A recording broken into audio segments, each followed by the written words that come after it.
जय हिंद दोस्तों, कैसे हैं आप। आशा करता हूं कि आप सब लोग ठीक होंगे। मेरा नाम है आशीष भारतवंशी। कल हमने ये टॉपिक डाला था कि किस तरह से वेस्टर्न कंट्रीज अमेरिका ने पाकिस्तान में टेररिज्म फंड किया, यानी कि जो कुछ भी कोल्ड वॉर के समय के रीजन रहे होंगे और रशिया का जो अफगानिस्तान में हस्तक्षेप बढ़ रहा था, उस अफगानिस्तान में हस्तक्षेप रशिया का रोकने के लिए पाकिस्तान ने अफगानिस्तान में जो मिलिटेंसी क्रिएट हो रही थी उसको फंड किया।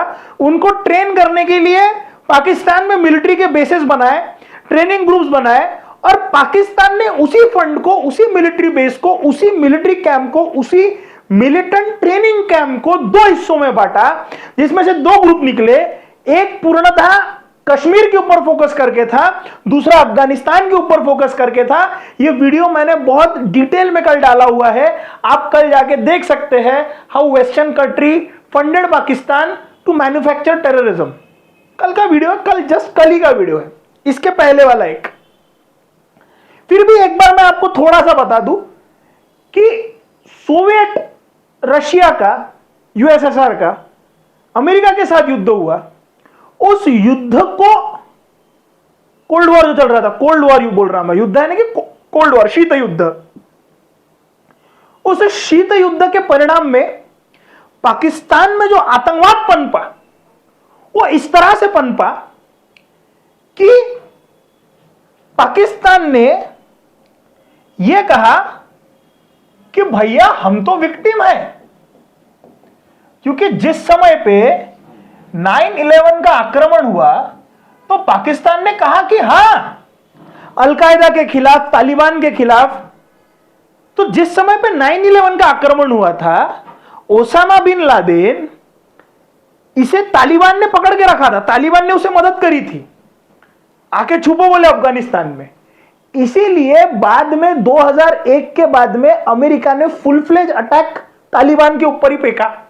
मतलब जिसको तुमने पैदा किया वही तुम्हारे ऊपर पलट के आ गया। तो इसकी मदद के लिए पाकिस्तान ने कहा कि हां, हम आपको मदद करेंगे, लेकिन जो मिलिटेंसी पाकिस्तान ने अफगानिस्तान या कश्मीर की तरफ डाइवर्ट करके रखी थी, उस मिलिटेंसी को अफगानिस्तान ने बंद नहीं करा। तो एक तरह से अफगानिस्तान ने यह कहा कि भैया देखो, टेररिस्टों के विक्टिम तो हम खुद ही है, और साथ ही साथ उन्होंने यह भी कहा कि भैया हम तो टेररिस्ट के अगेंस्ट भी है। इसीलिए एक वाक्य सुनाता हूं आपको। जिस समय पे हमारे देश के पायलट को पकड़ा गया था, अभिनंदन को, कैप्टन अभिनंदन को, जिस समय पाकिस्तान में पकड़ा था, उस समय कैप्टन अभिनंदन कौन सा जेट चला रहे थे, कमेंट सेक्शन में बताओ। उन्होंने पाकिस्तान का एक जेट प्लेन गिराया था, एयरफोर्स का। वो कौन सा है वो जाके सर्च करना, वो आप मेरे को कमेंट सेक्शन में बताना, ठीक है। यहां पे ये जो प्लेन उड़ा रहे थे, इन्होंने पाकिस्तान का एक प्लेन मार गिराया।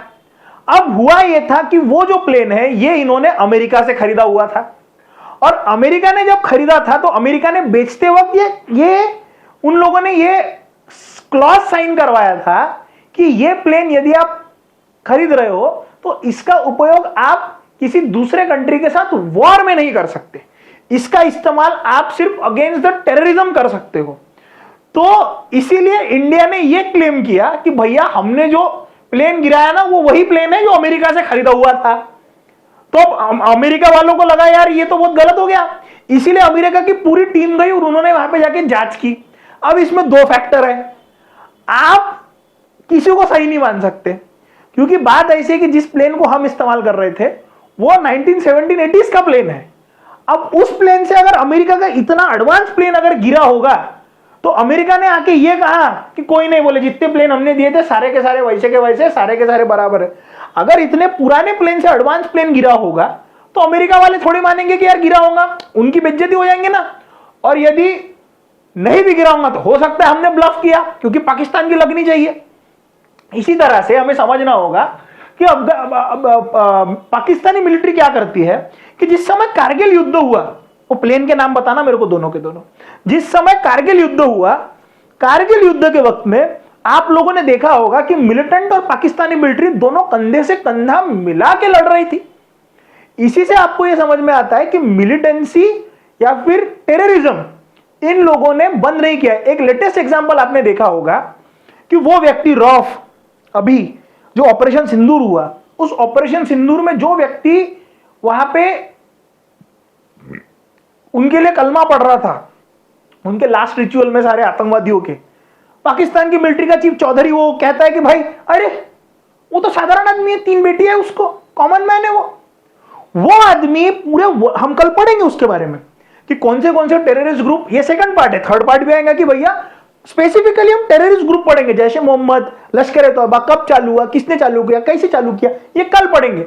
इसके ऊपर आप स्पेसिफिकली देख लो कि वो व्यक्ति वहां पे खड़ा है, उसको इंटरनेशनल फोरम में, इंटरनेशनल लेवल पे उसको आतंकवादी घोषित करा है, लेकिन फिर भी पाकिस्तान उसको मानने से डिनाई करता है। तो यहां पे भैया आपको पाकिस्तान के डबल स्टैंडर्ड्स समझने होंगे कि पाकिस्तान एक तरह पे ये कहता है कि भैया हम तो भैया पाकिस्तान, हम लोग तो कोई आतंकवादियों को सपोर्ट नहीं करते, और कश्मीर में मिलिटेंसी को वो लोग सपोर्ट करते हैं। इसका एक और एग्जांपल है, अब पाकिस्तान वाले बोल रहे कि ये हमारा इंटेलिजेंस का फेल्यूर था, लेकिन क्या सही में था कि रावलपिंडी में जहां पे ओसामा बिन लादेन छुपा हुआ था, वहां से जस्ट 1 किलोमीटर की दूरी पे मिलिट्री का बेस था। तो पाकिस्तान एक तो झूठ भी बोल सकता है, या सही में ऐसा हो सकता है कि पाकिस्तान वाले इंटेलिजेंस फेल्यूर में सही में इतने घोचू होंगे, कुछ भी हो सकता है।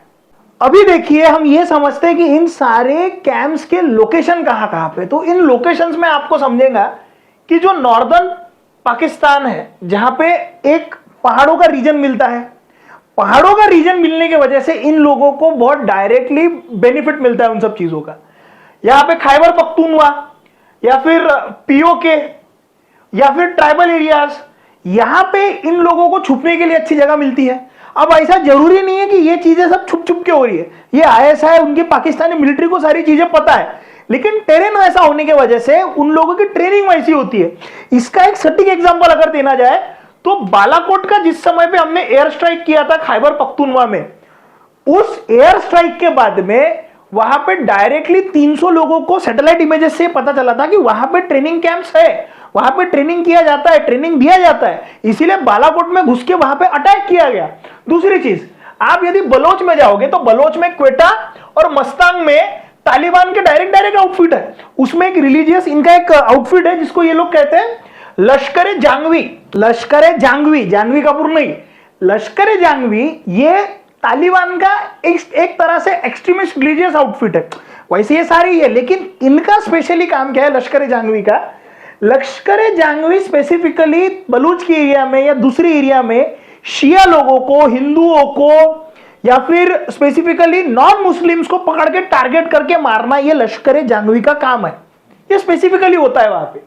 अब यदि आप साउथ पंजाब में आओगे तो साउथ पंजाब में जैश ए मोहम्मद, अब वहां पे देखो 2 सरगना है, मतलब कि लश्कर तैयबा और जैश ए मोहम्मद, ये बड़े बड़े लोग हैं। लश्कर तैयबा और जैश ए मोहम्मद ये बहुत ओपनली ऑपरेट करते हैं। जिस समय पे आईएसआई का, जिस समय पे 2026-11 का अटैक हुआ था मुंबई में, तो जो हेडली पकड़ा गया था, अमेरिका में रह रहा था वो, फॉरेन में, तो उस हेडली को पकड़ के जब ये पकड़ा गया तो उसने यही कहा था कि मैं आईएसआई के साथ डायरेक्ट कांटेक्ट में था, वो आईएसआई के साथ डायरेक्ट कांटेक्ट में था, और जैश ए मोहम्मद के आउटफिट छुप के नहीं है, वो मदरसों में डायरेक्ट ट्रेनिंग होती है, सैटेलाइट इमेजेस से वो पता चला है।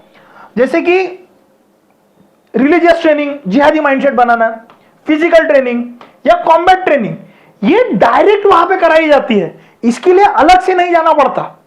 तो आप ये समझो मिलिट्री और मिलिटेंसी दोनों मिलके मैन्युफैक्चर कर रहे हैं टेररिज्म को पाकिस्तान के अंदर में। अब देखिए पाकिस्तान में जो टेररिस्ट कैंप है वो सिर्फ पाकिस्तान के लिए नहीं, पूरे इंटरनेशनल लेवल पे थ्रेट बन चुके हैं। जैसे फॉर एन एग्जांपल, जो हेडली था उसने ये कहा था कि भैया मुझे लश्कर तोयबा वहां से ऑर्डर दे रही थी, इंस्ट्रक्ट कर रही थी, मैं वहां पे गया था, मैंने वहां से लॉजिस्टिक और स्टैटिस्टिकल ट्रेनिंग ली थी। उसको पकड़ने के बाद उसने एक्सेप्ट किया था, मुझे मुजफ्फराबाद और कराची के जगहों पे जाके ट्रेन कराया गया था, ये उसने डायरेक्टली कहा था। 2005 में जो लंदन ब्लास्ट हुए थे, बॉम्बिंग्स हुए थे, उसके कितने तो एक्यूज ने ये एक्सेप्ट किया था कि हमें पाकिस्तान में ट्रेन कराया गया। दूसरी चीज कुछ, हाँ, उन्होंने ये कहा था कि हम लोग रिलीजियस ट्रेनिंग के लिए वहां पे गए थे और एक्सट्रीमिस्ट बन के आए, इसीलिए हमने लंदन में आके बॉम्ब फोड़े। दूसरी चीज, जैश ए मोहम्मद ने जिस समय पे बालाकोट पे आक्रमण किया था, पुलवामा का जो अटैक हुआ था उसके बाद हमने जो बालाकोट पे आक्रमण किया था, जैश ए मोहम्मद ने एक्सेप्ट कर लिया था ना कि हम लोग ये कर रहे हैं करके। कितने तो वेस्टर्न ट्रैवलर्स वहां पे रिलीजियस ट्रेनिंग के लिए गए, लेकिन एक्सट्रीमिस्ट बन के आए। अब ये बातें हर जगह पे बताई जाती, जैसे for an example Hafiz Saeed बहुत बड़ा आतंकवादी है लश्कर ए तोयबा का, वो डायरेक्ट फाइनेंशियल टास्क फोर्स ये देखती है कि टेररिज्म को कहां से, ये इंटरनेशनल फोरम है, वो ये देखती है कि ये कहां पे ये लोग फंडिंग कर रहे हैं टेररिज्म के लिए। हाफिज सईद के खिलाफ उस FATF के लिस्ट में भी उसका नाम है, फिर भी उन्होंने क्या किया, उसको सिर्फ हाउस अरेस्ट किया और उसके खिलाफ कोई एविडेंस नहीं, इसलिए उसके कोर्ट ने उसको छोड़ दिया। 26/11 में जिस समय पे अजमल कसाब आया था, उसको लश्कर ए तोयबा ने ट्रेन किया, उसने एक्सेप्ट किया। पुलवामा के अटैक के बाद, जैश ए मोहम्मद के ऊपर अटैक करने के बाद, वहां पे जैश ए मोहम्मद ने उसकी पूरी जिम्मेदारी ली थी कि हमने किया। उसके बावजूद पाकिस्तान ये एक्सेप्ट करने को तैयार नहीं है कि हमारे यहां पे आतंकवादी रहते हैं, हमारे यहां पे आतंकवादी पनपते हैं और हमारी आंखों के सामने पनपते हैं। यानी एक तरह से पाकिस्तान एविडेंस होने के बाद भी डिनायल दे रहा है।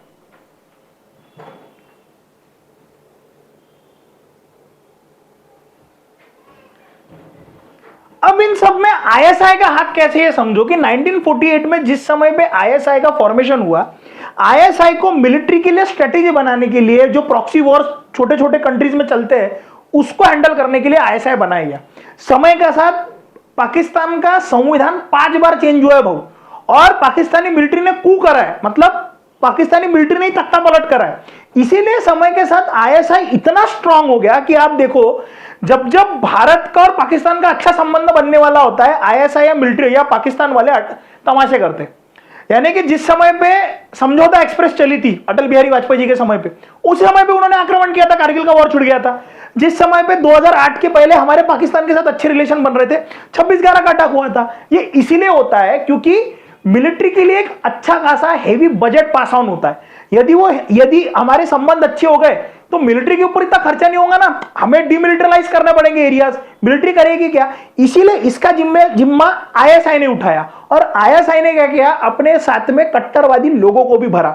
अब कांग्रेसमैन एडमिरल माइक म्यूलन, इन्होंने तो डायरेक्ट स्टेटमेंट दिया था कि हक्कानी नेटवर्क है, एक अफगानिस्तान और पाकिस्तान में मिलिटेंट विंग चलती है, हक्कानी नेटवर्क बोलते हैं उसको, तालिबान की भी कांटेक्ट है उसके साथ। उन्होंने डायरेक्ट स्टेटमेंट दिया था कि आईएसआई का एक विंग है, बोले वही हक्कानी नेटवर्क है, वो आईएसआई ने पैदा किया।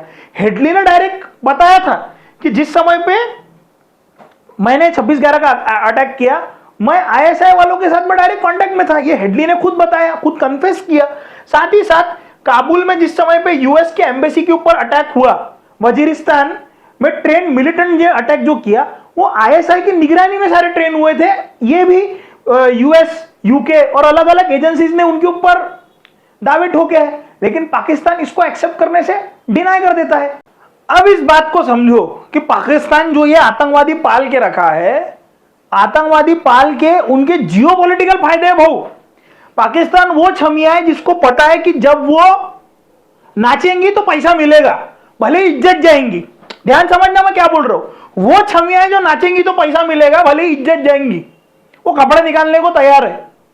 पाकिस्तान क्या कर रही है, पाकिस्तान को यह पता है कि हम इंडिया के मिलिट्री को डायरेक्टली हरा नहीं सकते।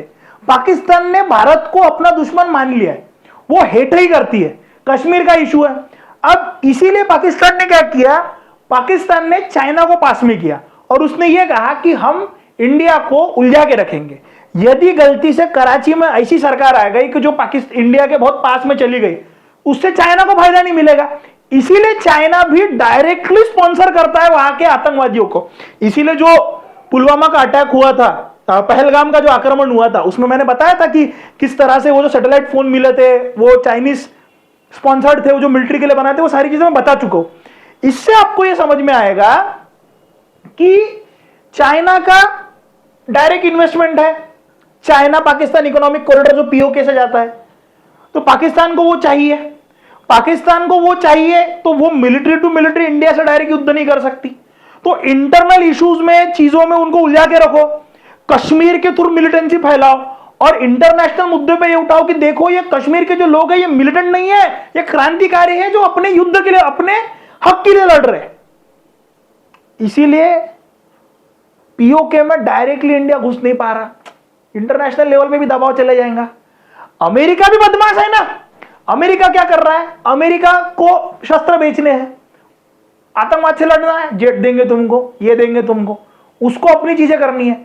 इनडायरेक्टली वो भी इंडिया को बहुत ज्यादा प्रोग्रेस नहीं होने देना चाहता, सब अपने अपने तरीके से गुंडे बने बैठे हैं। इसीलिए अमेरिका को एम्यूनेशंस बेचने हैं तालिबान के खिलाफ, इसके खिलाफ, उसके खिलाफ। और ये क्या चाहती है कि तालिबान में जो सरकार बैठी है, हक्कानी नेटवर्क या फिर जो तालिबान की सरकार बैठी, वो हमारे तरफ से ये करे। इनका इंडिया में भी इंटरेस्ट है, इनका यहां पे भी इंटरेस्ट है, चाइना का भी इंटरेस्ट है, यूएस का भी इंटरेस्ट है। जब ये डिसीजन बनेगा कि भैया हमें आतंकवादी खत्म करने हैं, अमेरिका जाके डायरेक्ट नहीं घुस सकता क्या? अमेरिका नहीं कर रहा, क्योंकि अमेरिका की इंटरेस्ट है वहां पे। अमेरिका भारत को भी उलझा के रखना चाहता है, क्योंकि भारत, पाकिस्तान और चाइना एकत्रित आ गया तो एशिया बहुत लंबे तरीके से उठेगा। ये अमेरिका खुद नहीं चाहता, इसीलिए अमेरिका इनको उलझा के रख रही है और ये उलझ के रह रहे हैं, क्योंकि इनको मंदबुद्धि, इनको दिमाग नहीं है। इसीलिए भारत की करंट जो अभी जरूरत है वो ये है कि अपने आप को इकोनॉमिकली बहुत ज्यादा तगड़ा और स्ट्रांग करे कि हम किसी के ऊपर निर्भर ना रहे। युद्ध अपने दम पे लड़ा जाता है, हमेशा स्टोरी बनाना, अरे वीडियो बनाना, अरे रसिया आएगा, रसिया काय को आएगा? बच्चा ही तुम्हारा पाल के रखा है तुमने? नहीं होगा भाऊ ऐसा। जब तक भारत सक्षम नहीं बनेगा तब तक पूरी दुनिया तुम्हारे मजे लेंगे भाऊ, और पाकिस्तान भी आके तुमको ऐसे चमका के जाएगा। तुमको लग रहा ऑपरेशन सिंदूर, अरे 26 लोग मर गए भाई, हिम्मत कैसी होती है? छटाक भरेगा राष्ट्र है वो, और तुमको उलझा के जा रहा है वो। इसीलिए भारत के लिए जरूरी है, इसीलिए तुमको कह रहा हूं कि भैया पढ़ो और देश के लिए काम करो, बिजनेस बढ़ाओ, पैसा लगाओ देश में, मिलिट्री में जाओ, यूपीएससी दो, आईएएस बनो, आईपीएस बनो, मिलिट्री में जाओ, स्ट्रेटेजिस्ट बनो, पॉलिटिशियन बनो, तो देश को ताकतवर बनाओ। क्योंकि देश जब तक खुद सक्षम नहीं होगा तब तक आप दूसरों पे निर्भर रहोगे। कल हम पढ़ेंगे कि कौन से टेररिस्ट आउटफिट किस तरह से वहां पे काम करते हैं। आज हमने बहुत संक्षिप्त में पढ़ा, हम स्पेसिफिकली टेररिस्ट आउटफिट पढ़ेंगे। अपना ध्यान रखिए, मिलते हैं कल, तब तक के लिए जय हिंद, जय भारत।